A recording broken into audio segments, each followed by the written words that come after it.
Hello, everyone, and thank you for joining us today for this live TDG Gold event with Fletcher Morgan, CEO, and Paul Geddes, Business Development. Since we are live, please feel free to drop your questions in the chat, and just note that this session is being recorded, so the replay will be available shortly after we wrap up. Gentlemen, thank you for joining us today. With that said, I'll pass it over to you two to kick us off with a presentation. Well, thank you very much, and thanks for everyone for joining us today. We're very excited because this is the first webinar to introduce our progress at our Anyox VMS project located in the Golden Horseshoe of British Columbia. Before we start, I'd just like to do two things. The first thing is to introduce my colleague that's joining us today. Some of you may have crossed paths with Paul or seen his work before. Up until July last year, Paul was the SVP, the Senior Vice President of Exploration at Skeena Gold and Silver. As I'm sure a number of you are aware, that Skeena Gold and Silver is a strategic investor in TDG. We're very, very lucky that Paul was able to come and join us. He has a dual function for TDG. He's our business development lead, but Paul also is our lead on our Anyox VMS project. In fact, Paul has worked on it for a couple of years before he joined TDG, and he'll go into more detail on that. And then the second thing I'd like to do is just to address the work that's been happening with TDG in the Tudagon. I'm sure as many of you are aware that there was an incredible discovery right on our boundary of our Greater Shasta Newbury project last year in January by the AMARC and Freeport teams. We've been drilling Aurora through last year, obviously publishing results. We're very pleased with the progress that we've made there. Right now, the program up in the Tudagon is on pause. We're replanning it. The focus is probably going to be a split focus this year. It'll be partly gold and silver focused, but also alongside the other companies around us, we're also focused on trying to find and graduate targets for additional porphyry, copper gold porphyry discoveries. I think all of us would like to see another Aurora up there. Obviously, as you can appreciate, that takes an amount of work. And so with the results and information we now have, it's the right time to try and think about those things and synthesize the information that we've collected. So with that, we won't be answering questions on the Tudagon today. I do invite people to go and visit our website for the latest information, download our corporate deck. We won't be covering corporate aspects today other than those that relate to Anyox, but feel free to reach out to us. And on that note, I'll now hand over to Paul to introduce everyone to the new discovery that we've made at our Anyox VMS project. Thank you. Thanks so much, Fletcher. Appreciate it. It is truly a pleasure to be able to present this today. This is a brand new discovery in what we consider to have been an overlooked and largely forgotten district. Essentially, our thesis is very simple. We want to generate returns on investment as quickly as possible for our investors through accelerated discoveries. And this largely comes down to pragmatism.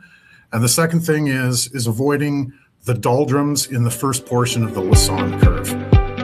The way to avoid that is to have a starting point, whether it be a retired asset, an overlooked, distressed resource, looking at things through a different lens, a la Eskay Creek.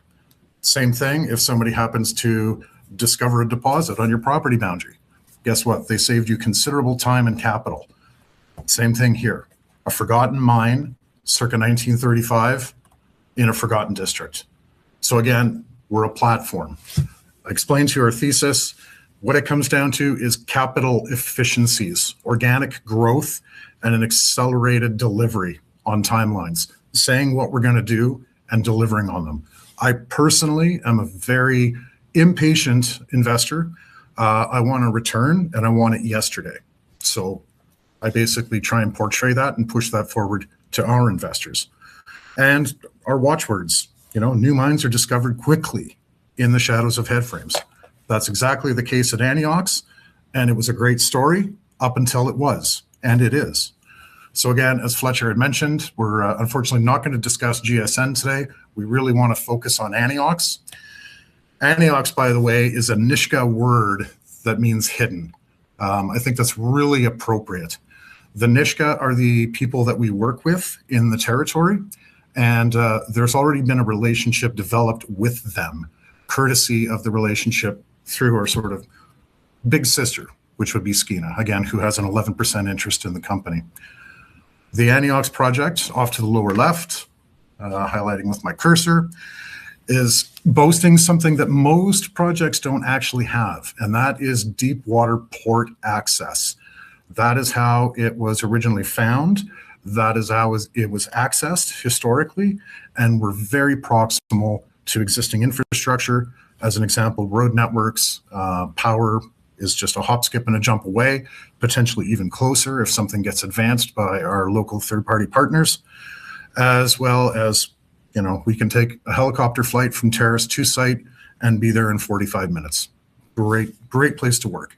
And the other thing that we can boast too is that it's coastal temperate climates. So there's only 1 month out of the year where you probably wouldn't want to be there, but that's all right. You're on Christmas break anyway. December and January can get a little hairy just with the ice, but that's about it really. So for those that may not be as aware, it's good to sort of do a quick review here. We are the first mover in a forgotten district. Anyox was a past producer in between 1914 through to 1935. It was discovered in 1901. So imagine, if you will, everybody's migrating north towards Alaska for the gold rush. Somebody had the wherewithal to stop off at this hidden area and discovered a massive outcrop that was just bleeding copper. Ultimately, what happened is that became an underground developed mine, again, in between 1914 and 1935.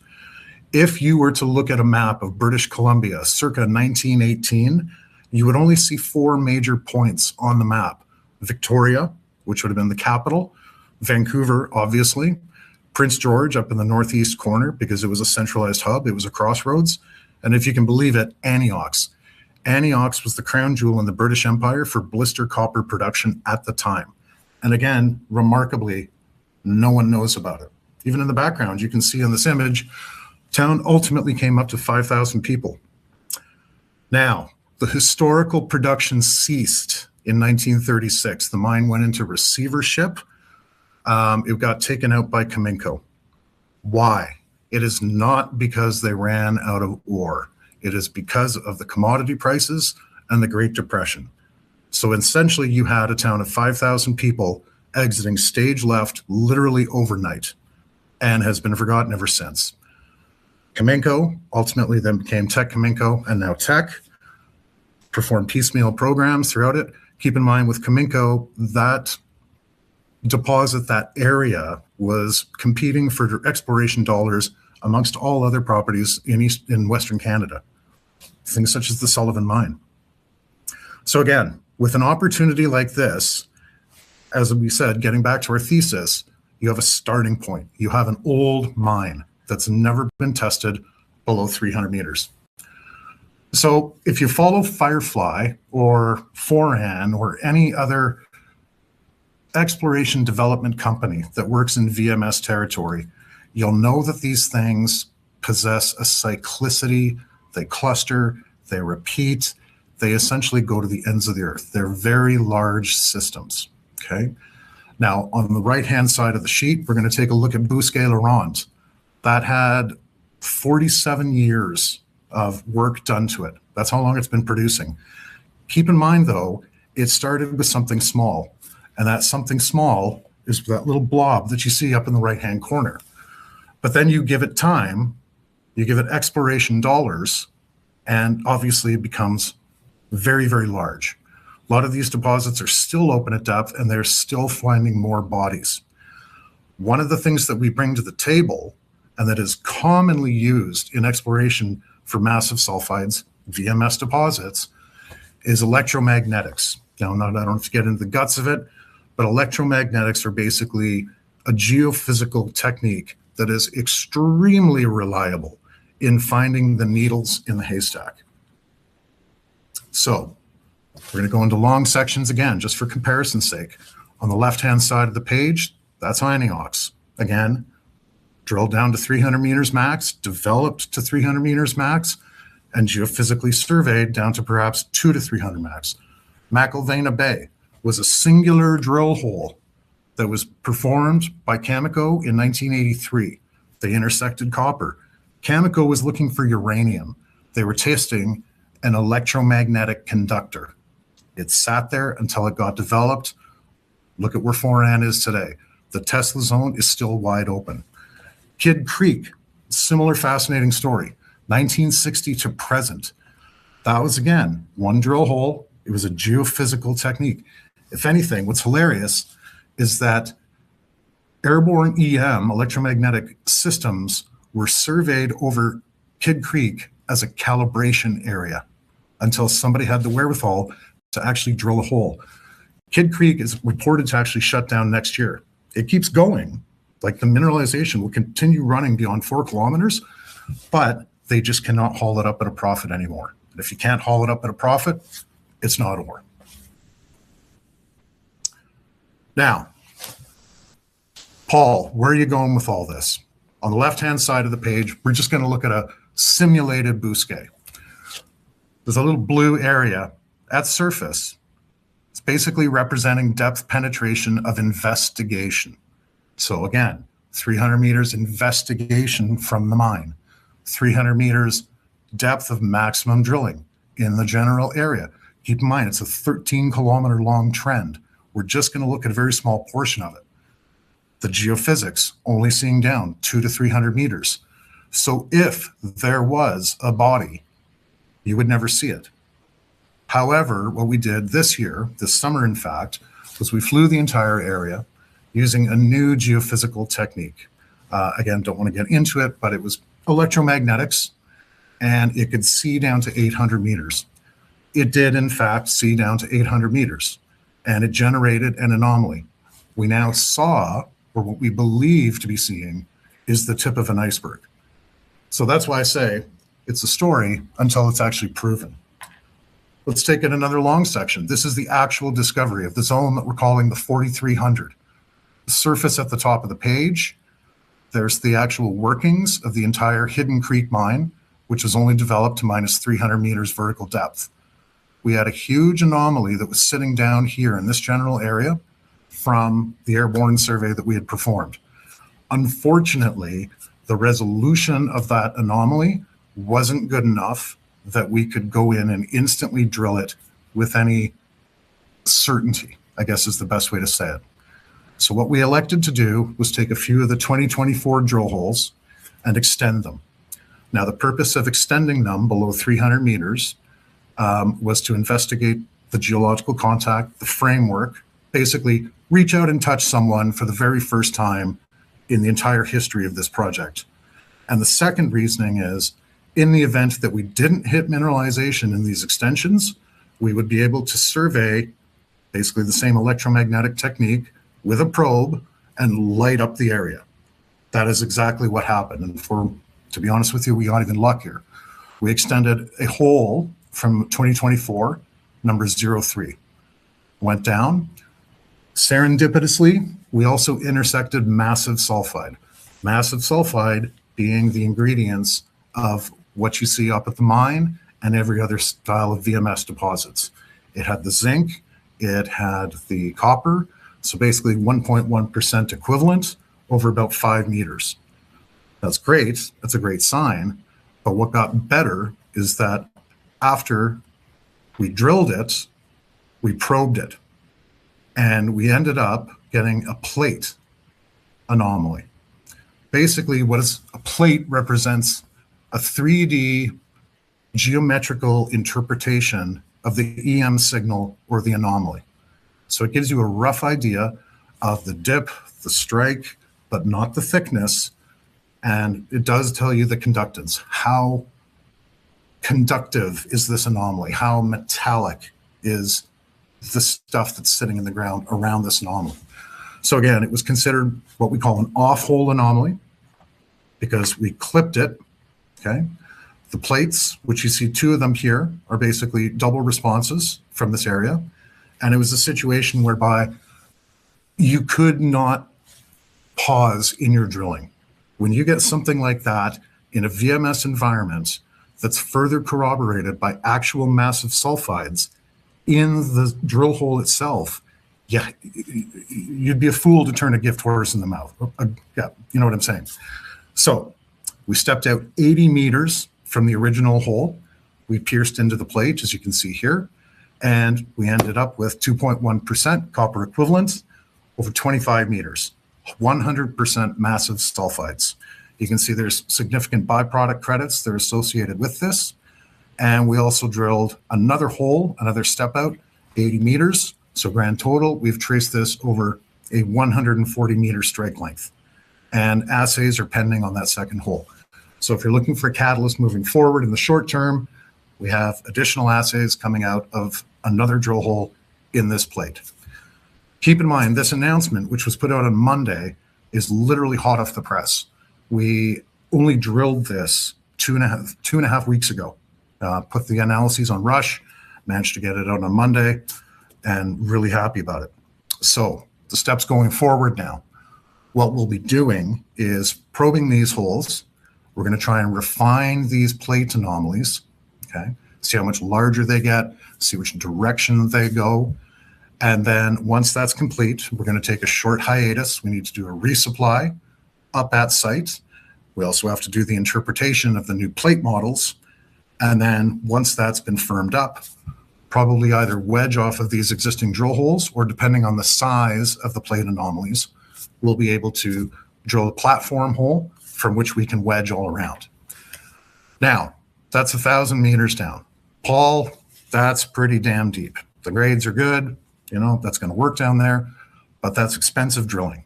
And I would agree 100%. However, that extension hole, the first occurrence of massive sulfide, the plates, and now what's happened and how this is progressing does not allow us to walk away from this. Having said that, shallow ounces are cheap ounces. And we have other anomalies basically inside the mine in the top 300 meters that have never been investigated. We have anomalies to the sides, to the west, to the north and to the south, as well as in other areas of the property package. So ultimately, you know, in a perfect world, if it was utopian, it'd be great to throw 10 rigs at this, start doing exploration.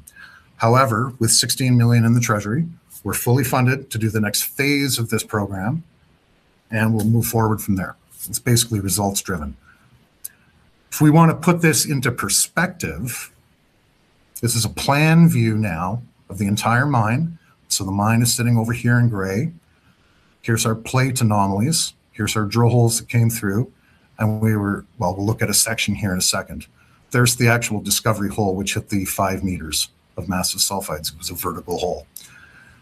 For comparison's sake, this is the number one ore body that I'm circling on the bottom right-hand side of the page. The number one ore body, maximum depth, 300 meters down. Its strike length was approximately 300 to 500 meters. And at its thickest was 75 meters thick, running approximately 2% copper. Not copper equivalent, just copper. They did not factor in the byproduct credits or account for them or take them when they were doing this. They were after blister copper. They might have taken out a little bit of gold. Again, the data's old. It's hard to reconcile exactly what happened. But what we can expect out of this style of mineralization, based on other Beshi deposits, is that we will be seeing copper, we will be seeing a small percentage of zinc, some gold, some silver, as well as ultimately some cobalt. We're not necessarily sure at this point whether the cobalt has sweated out, but there's the potential that it exists. Now, do I believe that we've hit the core of this thing yet? The answer is no. The reason why I say that is, here's the anomaly down here, okay? Relative, and there's the contact that comes down. Untested above, obviously untested below. This is completely brand new. What these drill holes have not hit yet is the feeder zone in the footwall, which would produce this massive sulfide lens. So in my mind, what that means is that we're still sitting on the fringe. We haven't intersected the core of this body yet. Now, that's also further corroborated by it getting thicker. We started with a 5-meter intersection. We've moved to a 25 to 30, and very close to the same that we'll see in the drill hole with the assays pending. The other thing too is in one of these copper-rich Beshi VMS deposits, your central portion of the lens will be entirely copper from a commodity standpoint. You will not see any zinc. And as you can see from the intersections that we have to date, we still have zinc in the intersections. The zinc tends to be mobile, and the zinc tends to create a halo and be more distal from the central point of the lens. Okay, so stay tuned. One of the end members on Beshi style VMS deposits, and I'll be dating myself here, 1991, I believe it was, there was a project up in northwestern BC, close to Atlin, the Yukon, Windy Craggy, if anybody remembers that. Windy Craggy was the ultimate Beshi VMS deposit. It never got fully drilled off. Resource estimates at the time, because again, this predates BRIEX, approximately 11 to 12 billion pounds of copper. They never found the limits of it. I'm not saying that we have a Windy Craggy on our project here, but we're in the right geological environment. It's a brand new discovery, and we're advancing it. And we'll be advancing it again as per our thesis: pragmatic, high return, exploration, and getting it going quickly. The larger picture, here's the Alaska border. This is the Anyox Project as it stands right now. For those of you that know Kitsalts, that would have been the former Molly mine sitting over here. That's the nearest road and power access. And the Hidden Creek mine, which is what we were just talking about, where the new 4300 zone is sitting, is right exactly here. There are other occurrences along strike. If you remember that Bousquet long section, that was multi-kilometers in strike length, but there were numerous plunging lenses that occurred all over the place. So let's put this into context, this double lead occurrence. If we go and look at the numbers that are coming out of this, they're not exactly astonishing, but you have to put that into context. Double lead, found in the 50s, 60s, a couple of guys heading up the mountain, tunneling in just a couple of 100 meters, using a winky drill, finding some mineralization, and then running away because, again, commodity prices at the time didn't warrant those types of grades. However, that could be another tip of the iceberg. Should that require additional work, we'll talk to the landowner, we'll make the decision, we'll move on it. However, we do have the crown jewel, and we have plenty of room around it to work with that. So, at the end of the day, news flow. You can expect to get results from the next drill hole. We will be, again, remobilizing back to site once everything is complete and after we perform a short hiatus, approximately March 15th. As it stands right now, we do not have the holes planned because, again, we're waiting for the full response from the probing of the existing drill holes, and then we'll be going forward from there. And turnaround time, you can expect more drill results coming out within, I would expect, 45 days, 50 days, or something on that order. Luckily enough, the labs are not as busy anymore because the main exploration seasons are complete at this point in the game. Again, fully funded for this, 16 million in the bank, half of which is hard dollars, the other half of which roughly is flow through. And yeah, we're looking forward to advancing what I consider to be potentially a world-class or even tier 1 deposit in the making. Fletcher, do you have anything to add? Well, look, fantastic progress, Paul, in a relatively short space of time. But as you mentioned, building on a historical data set and obviously things that had happened in the past that you were able to leverage. Related to that, I don't think I'm out of line in saying that there is a 1992 remnant study that we're aware of that has been published that the participants in this webinar can go and find online. And that indicates, a tonnage and a grade of what may be remaining in situ more shallow. Aside from obviously the targets that you've mentioned that you now know potentially around those historical workings, I don't think we're in a position to speak to that. But what what we are in a position to do is to mention that we have acquired some historical data, which we're fortunate. It took a number of months to negotiate it. We've received that data and information now, and we're synthesizing that, and hopefully some interesting things will come out of that. And also, Paul did mention that there was a 2024 drill hole that was extended as part of the new technique and new approach that we've adopted. Now, those 2024 holes, I think there were 22 of them. They were all shallow, and they are listed with assays in our 43101 technical report, which is available through our Anyox Project page on the TDG website, and we'd invite people to go and download that specifically if you want to follow up on all the kind of items and information that you'd expect to read in a report of that nature. So I think it's an extremely exciting starting point that Paul and the team have made some rapid progress, and more to come, obviously. The other thing then, to mention is that this was an important project for us to acquire because it took us towards becoming a platform. I know that obviously with the Aurora discovery and the Tudigon, it was obviously an important thing to get up to the Tudigon and drill on the boundary there. But TDG's ambition is to become a preeminent copper gold exploration company in British Columbia, and the Anyox acquisition, I feel very fortunate that that BMO and the Claris teams introduced us to the idea, and I feel even more fortunate that Paul was able to come across and join our team in order to spearhead it. So a really, really interesting point in the progress of this project, with an awful lot more to come, and obviously, as Paul mentioned, the potential for accelerated returns, which is what, as a platform, we are all about. So with that, I think hand over to some Q&A if there are questions. No, I think we'll just wrap it up there, gentlemen. Just a lot of positive commentary. So thank you for the thorough presentation. Congratulations on your recent success at Anyox. But I think we're good enough to close it off here, Fletcher, unless you have any further closing remarks. No, nothing from me. Paul, is there anything you'd like to add? You know what? I just want to end on a high note. I'd rather be lucky than good. I can't tell you this with skill. Okay, thank you very much. Thank you so much for your time. Really appreciate the update.